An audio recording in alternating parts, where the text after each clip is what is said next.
Ассалауму алейкум, апа-сіңлілерім. Жұмыстан шаршап келдіңіз, қандай ауқат пісіруді білмей тұрсыз ба?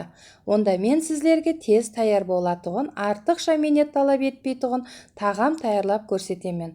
Бір көргеннен күнде пісіріп жүрген ауқатымыз ғой деп мұрныңызды жиыруыңыз мүмкін.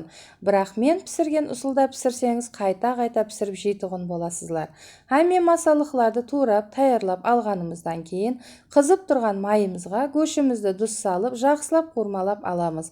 Кейін пиязымызды салып, сарғайтып, алтындай қылып қуырмалап аламыз. Ізінен кешірді салып, қуырмалап алып, қазанымыздың қақпағын жауып, 10 минутқа демлеп қоямыз.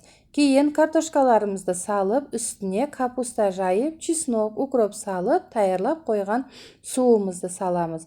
Қайнаған соң приправа салып, қазанның қақпағын жауып, 45-50 минут давамында орташа отта пісіріп аламыз.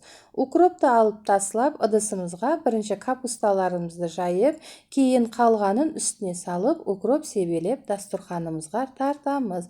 Әммеге жағымлы іштей сау бол.